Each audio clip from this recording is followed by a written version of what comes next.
পুরোটাই অসত্য একটা বানানো গল্প বলা যেতে পারে।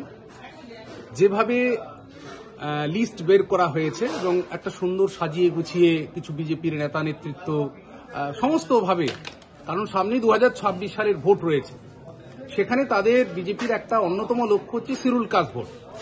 সারা রাজ্যের জেলায় যে সমস্ত শিডিউল কাস্ট নেতা নেতৃত্ব রয়েছে তাদেরকে আক্রমণ করো, তাদেরকে দবিয়ে দাও, তাহলে শিডিউল কাস্ট সম্প্রদায়ের মানুষরা পিছু হাঁটবে বা তাদেরকে ভুল বোঝানো যাবে।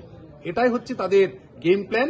সুতরাং এই গেম প্ল্যান করে ভোট দখল করা ছাড়া বিজেপির আর কোনো বার্তা নেই।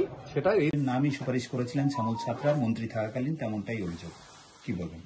শ্যামলবাবু যে সময় সুপারিশ করেছেন সেই সময় তো ওনার বাজার খুব গরম, এবং তার পরপরই উনি আবার নির্বাচনে দাঁড়িয়ে জয়লাভ করে মন্ত্রী হয়েছিলেন। কাজেই এই যে পরিস্থিতিটা, কি ওনার সুপারিশের সঙ্গে অর্থনৈতিক লেনদেন কতটা আছে, কে অর্থনৈতিক লেনদেন করেছে এবং সেই টাকা পয়সাটা কতদূর পর্যন্ত গেছে, ওপরে কালীঘাট পর্যন্ত গেছে না কতদূর পর্যন্ত গেছে, না ক্যামাক স্ট্রিট পর্যন্ত গেছে, তো সেটা তো উনি বলতে পারবেন। এটা বলে দিলেই তো একেবারে মানে দুধ কা দুধ পানি কা পানি হয়ে যায়। শ্যামল ছাত্রা বলছেন যে নির্বাচন যেহেতু সামনে 2026, তার আগে শিডিউল কাস্ট হিসাবে তিনি রয়েছেন, মানে শিডিউল কাস্ট নেতাদের মেলাইন করার উদ্দেশ্যে এমনটা করা হচ্ছে। এটা বলার তো কোনো যুক্তিই নেই, তার কারণ এটা সিবিআই, যে তদন্তটা করেছে সিবিআই, আর সিবিআই একটি স্বয়ংশাসিত সংস্থা। কাজে ওনার উচিত হবে, যদি এটা ভুল হয় বা যদি মনে হয় যে এর সঙ্গে আর কারা কারা জড়িত সেটা উনি জানেন, তাহলে সেটা সিবিআই কে বলে বা কোর্টে বলে দেবেন, তাহলেই তো সব পরিষ্কার হয়ে যাবে, অনেকেই মানে একেবারে মুক্ত হতে পারবে।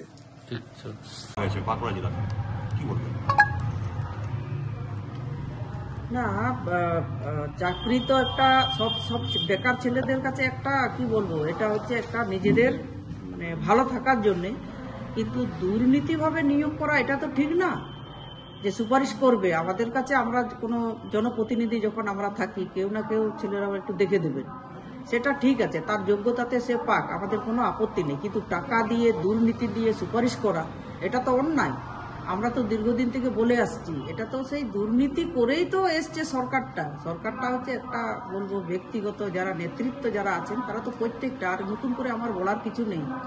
ওরা এমনিতেই তো আমরা দেখতে পাচ্ছি এত সোনা দানা গয়না টাকা পয়সা, ওরা তো দুর্নীতি করছে, কাউকে ঠকিয়েছে, কাউকে বড়লোক করে দিচ্ছে, এটাই তো তাদের নীতি। নাম প্রকাশ আসছে, তিনি যেটা বলছেন তাকে ফাঁসানো হচ্ছে না, যেটা উনি বলছেন ওর প্রমাণ করুক। যদি ফাঁসানো হচ্ছে তাহলে তো ইয়ে করলেই তো বোঝা যাবে ফাঁসানো না সত্যি কথা। আমরা চাইবো সত্যিটা বেরিয়ে আসুক। যিনি যেটা বলছেন আমাকে ফাঁসানো হয়েছে, এবং যাদের নাম আছে, যাদেরকে নিয়োগ করা হয়েছে, যে বলছে সেটা পরিষ্কার হওয়া দরকার। তিনি বলছেন 2026 ইলেকশন আমি তো শিডিউল কাস্ট, এই শিডিউল কাস্ট ভোটকে ভাগ করার জন্য আমাকে ফাঁসানো হচ্ছে। না, শিডিউল কাস্ট ভোটের সঙ্গে তো কোনো সম্পর্ক নেই। দুর্নীতি মানে ও দুর্নীতির কাছে কে শিডিউল কাস্ট কে অন্য কাস্ট সেটা তো কিছু বলার নেই। যারা দুর্নীতি করেছে তাদেরকে তদন্ত করে ধরা হোক, কেন করা হয়েছে। এবং দেখা যাচ্ছে তৎকালীন সময়ে কেউ যারা তৃণমূল ছিল আজ তারা বিজেপিতে, তারাও কিন্তু এইরকম একইভাবে কিন্তু তাদেরও নাম প্রকাশ্যে আসছে। না, ওটা দুটা দলেই তো ওইভাবেই মানে দুর্নীতি করে করেই তো এদিকে যাচ্ছে, যখন ধরা হচ্ছে তখন ওই দিকে যাচ্ছে, ওইখানে যখন চাপ দিচ্ছে তখন এই দিকে আসছে, এই তো চলছে দুজনের। তার বহিঃপ্রকাশ। অর্থের বিনিময়ে শিক্ষা দপ্তরের ওএসডি তো নথি দিয়েছেন, এমনটাই অভিযোগ। আমার কাছে কোনো ওই ধরনের বার্তা নেই, কে কি নথি দিচ্ছে না দিচ্ছে। এটুকু আমি পরিষ্কার বলতে পারি যে আমার তরফ থেকে তো কোনো সুপারিশ নয়, এবং কেউই সাধারণত এই সমস্ত ব্যাপারে নিযুক্ত নয়, আমি এটুকু বলতে পারি। লক্ষ লক্ষ টাকা নিয়ে আপনি নাকি ফালতু কথা বলে তো লাভ নেই। হ্যাঁ, যাদের টাকা আছে তারা নিশ্চিত ভাবে তারা করে যাচ্ছে। আগামী দিনে সিবিআই যদি ডাকে সেক্ষেত্রে সহযোগিতা করবেন? যদি নির্দিষ্ট ভাবে তারা আসেন অবশ্যই। তৎকালীন তৃণমূল ছিলেন অনেকজন, আজ তারা বিজেপিতে যোগ দিয়েছে, তাদের নামও সেই লিস্টে রয়েছে, অনেকটাই তারা বললাম তো, একটা সিস্টেমকে চালু করতে গেলে তার অনেক কিছু মানে পূর্ব পরিকল্পনা থাকে, তাদেরও নাম রয়েছে। সিবিআই যে তদন্তটা করেছে সিবিআই, আর সিবিআই একটি স্বয়ংশাসিত সংস্থা। কাজে ওনার উচিত হবে, যদি এটা ভুল হয়, কি আছে স্টেটের কয়েকটা ইস্যু আছে, বলো না একটু, একটা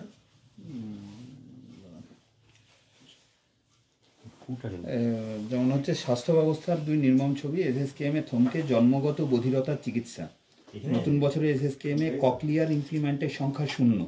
অন্যদিকে শান্তিপুর স্টেট জেনারেলের রোগীর বমি পরিষ্কার করতে হচ্ছে রোগীর আত্মীয়দেরই। রাজ্যের স্বাস্থ্যের এত অস্বস্তি কেন?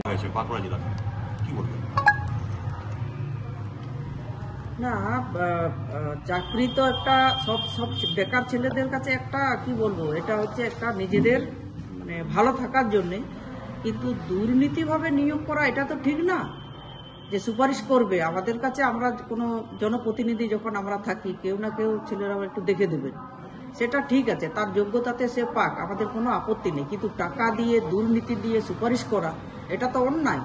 আমরা তো দীর্ঘদিন থেকে বলে আসছি, এটা তো সেই দুর্নীতি করেই তো এসছে সরকারটা হচ্ছে একটা বলবো ব্যক্তিগত যারা নেতৃত্ব যারা আছেন, তারা তো প্রত্যেকটা, আর নতুন করে আমার বলার কিছু নেই।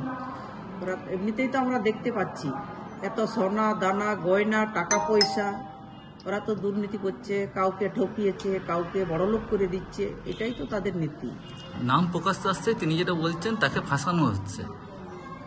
না, যেটা উনি বলছেন ওর প্রমাণ করুক। যদি ফাঁসানো হচ্ছে তাহলে তো ইয়ে করলেই তো বোঝা যাবে ফাঁসানো না সত্যি কথা।